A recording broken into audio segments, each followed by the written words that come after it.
Shri O Abdulla, എന്തൊക്കെയാണ് നമ്മുടെ നാട്ടിൽ നടക്കുന്നത്? ശ്രീ ഒ അബ്ദുള്ള, നോക്കൂ, ഈ ചാന്ദിനി ചൗക്ക് അതുപോലെ ചെങ്കോട്ട മേഖലയൊക്കെ മുസ്ലിം ഡോമിനൻ്റ് ആയിട്ടുള്ള ഏരിയ ആണെന്നാണ് ഞാൻ മനസ്സിലാക്കുന്നത്. മുസ്ലിം ഭൂരിപക്ഷ പ്രദേശമാണ്. അവിടെ തന്നെയാണ് കൊണ്ടുപോയി ഇത് പൊട്ടിച്ചിരിക്കുന്നത്. അപ്പോൾ നോക്കൂ, മത തീവ്രവാദത്തിന് കണ്ണില്ല എന്ന് ഈ ഒരു സ്ഫോടനത്തിലൂടെ മനസ്സിലായിരിക്കുകയല്ലേ.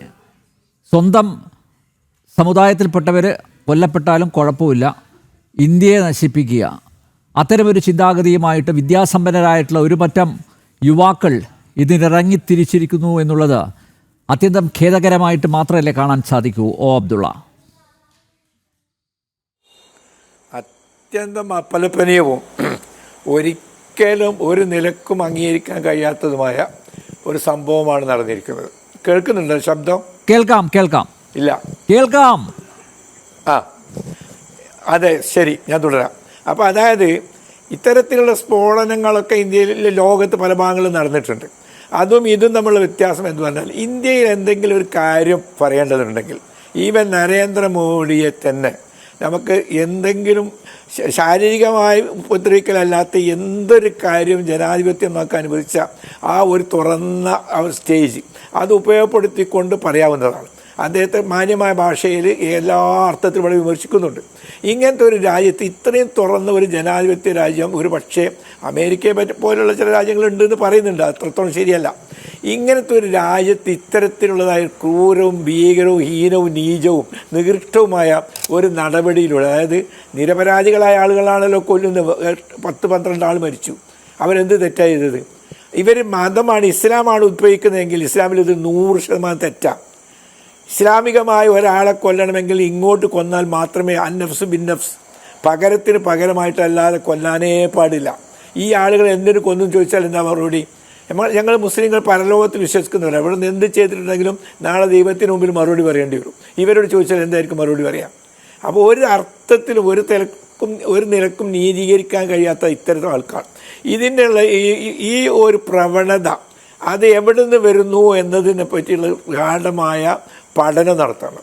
അത്തരത്തിലുള്ള സംരംഭങ്ങളെയും അത്തരത്തിലുള്ള സംഘടനകളെയും കണ്ടെത്തി അവരുടെ ആ ഭീകര സ്വഭാവത്തിൽ നിന്ന് അവരെ മാറ്റിയെടുക്കാൻ വലിയ തോതിലുള്ളതായ പ്രവർത്തനം. ഞാൻ മുസ്ലിങ്ങളെ തന്നെ ചില സംഘടനകൾ ഉദ്ദേശിച്ചാണ് പറയുന്നത്.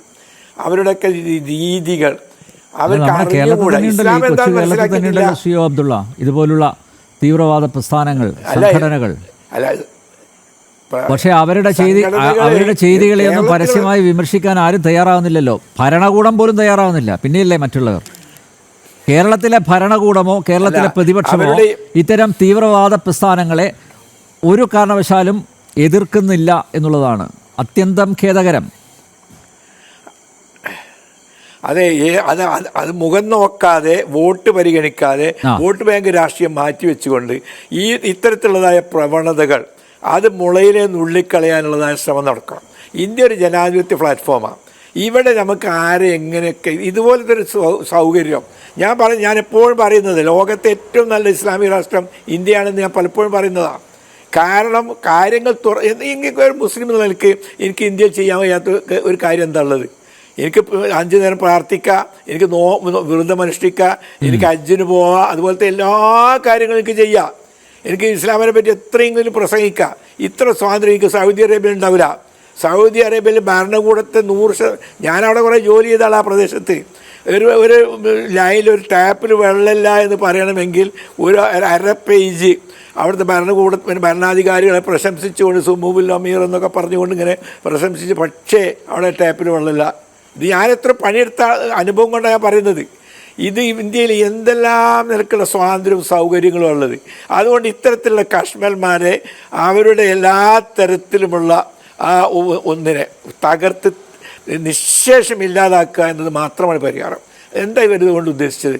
ഈ സ്ഫോടനം കൊണ്ട് ഈ എല്ലാ പ്രശ്നങ്ങളും അതുകൊണ്ട് പരിഹരിക്കാൻ കഴിയും? അങ്ങനെയെങ്കിൽ ലോകത്ത് എത്ര സ്ഫോടനങ്ങൾ നടന്ന യുദ്ധം കൊണ്ട് പരിഹരിക്കാൻ കഴിയും? ശ്രീലങ്ക നമ്മൾ നോക്ക്, സിംഹളരും മറ്റൊന്നും തമ്മിൽ യുദ്ധം ചെയ്തിട്ട് അവസാനം എന്താ സംഭവിച്ചത്? അവിടുത്തെ അമേരിക്ക എന്തെങ്കിലും അതുകൊണ്ട് നേടിയെടുക്കാൻ കഴിഞ്ഞോ? അതിൻ്റെ പോരെ ഉദാഹരണം ജനാധിപത്യം എന്ന് പറയുന്ന അത്യന്തം മനോഹരമായൊരു വ്യവസ്ഥിതി. ആ വ്യവസ്ഥിതി ആവട്ടെ അതിസുന്ദരമായൊരു രാജ്യം ഇന്ത്യ പോലത്തെ ഒരു രാജ്യം ഏതാ ഉള്ളത്? ഈ സൗകര്യങ്ങൾ ഉപയോഗപ്പെടുത്തിക്കൊണ്ട് ഇവിടെ ഒരു ഇസ്ലാമിക ഭരണം തന്നെ ഒരർത്ഥത്തിൽ നടക്കുന്നത്. മുസ്ലിങ്ങൾക്ക് എല്ലാവിധ സ്വാതന്ത്ര്യങ്ങളും നൽകുന്നു. ഇതിനേക്കാൾ പിന്നെ എന്താ എനിക്കിത് കേൾക്കുമ്പോ സന്തോഷം കൊണ്ടിരിക്കാൻ വയ്യ കേട്ടോ. പ്രത്യേകിച്ച് അബ്ദുള്ളയുടെ വായിൽ നിന്ന് അതാണ് ഇത്രയും മനോഹരമായ പദങ്ങൾ പുറത്തേക്ക് വരുമ്പോ എനിക്ക് സന്തോഷം കൊണ്ടിരിക്കാൻ വയ്യ. അതല്ല വസ്തുത അതാണല്ലോ. നരേന്ദ്രമോദിയുടെ ടീമിലുള്ളവരും ഒക്കെ മുസ്ലിം വിരുദ്ധർ എന്നാണല്ലോ പറഞ്ഞു വരുന്നത്. ഇപ്പം താങ്കൾ നേരത്തെ ചൂണ്ടിക്കാണിച്ചത് പോലെ വോട്ട് രാഷ്ട്രീയത്തിൻ്റെ ഭാഗമായിട്ട് അങ്ങനെ പറഞ്ഞാലേ പിടിച്ചു നിൽക്കാൻ പറ്റുള്ളൂ. നരേന്ദ്രമോദിയെ ചിത്രീകരിക്കുന്നത് എങ്ങനെയാ? അല്ല, അത് അവർ പറയും മുസ്ലിം വിരുദ്ധൻ അല്ലേ? സ്റ്റേജിൽ വെച്ച് അവർ പറയും, അതിന് മറുപടി നമ്മൾ പറയും. ഓക്കെ. അല്ല, വെറുതെ ഒരു മുസ്ലിം വിരുദ്ധനാണ് ഞങ്ങൾക്ക് അഭിപ്രായമല്ല. എനിക്ക് അഭിപ്രായമല്ല, മുസ്ലിം വിരുദ്ധനാണ്. അദ്ദേഹത്തിന് ചില നിലപാടുകളുണ്ട്, നമുക്കതിനെതിരെയുള്ള നിലപാടുണ്ട്. നമുക്കത് പറയാനും ഇവിടെ നമുക്കത് നമ്മുടെ അഭിപ്രായം തെരഞ്ഞെടുപ്പിലൂടെ രേഖപ്പെടുത്താം. അതാ ഞാൻ പറയുന്നത്. വളരെ ജനാധിപത്യപരമായ രീതിയിൽ എല്ലാവിധ സ്വാതന്ത്ര്യങ്ങളും അനുഭവിച്ചുകൊണ്ട് ഇതുപോലെ പ്രവർത്തിക്കാവുന്ന ഒരു മുസ്ലിം രാജ്യം ഏതാ? ഒരു മുസ്ലിം രാഷ്ട്രം പറയും. പല ഈജിപ്താണ് ഒരു അഡ്വാൻസ്ഡ് രാജ്യം. അവിടെ പോലും പറയാൻ പാടില്ല, അനങ്ങാൻ പാടില്ല. മുഴുവൻ എണ്ണത്തിന് പിടിച്ച് ജയിലിടും. എത്ര എണ്ണം ജയിലിൽ വെച്ച് മരിച്ചത്? മറ്റു രാജ്യങ്ങളെ കഥ പറയും വേണ്ട. അപ്പോൾ ഈ സ്വാതന്ത്ര്യം നമ്മൾ ഉപയോഗപ്പെടുത്തിക്കൊണ്ട് നല്ല നിലയ്ക്ക് ഈ രാജ്യത്തെ സമ്പുഷ്ടമാക്കാനും ഇതിൻ്റെ ഈ സംവിധാനത്തെ ഭംഗിയെ നിലനിർത്താൻ വേണ്ടി ശ്രമിക്കുക. അതിൽ ബോംബിനും സ്ഫോടനത്തിനൊന്നും ഒരു പങ്കുമില്ല, ഒരു സ്ഥാനവുമില്ല. ഓക്കെ.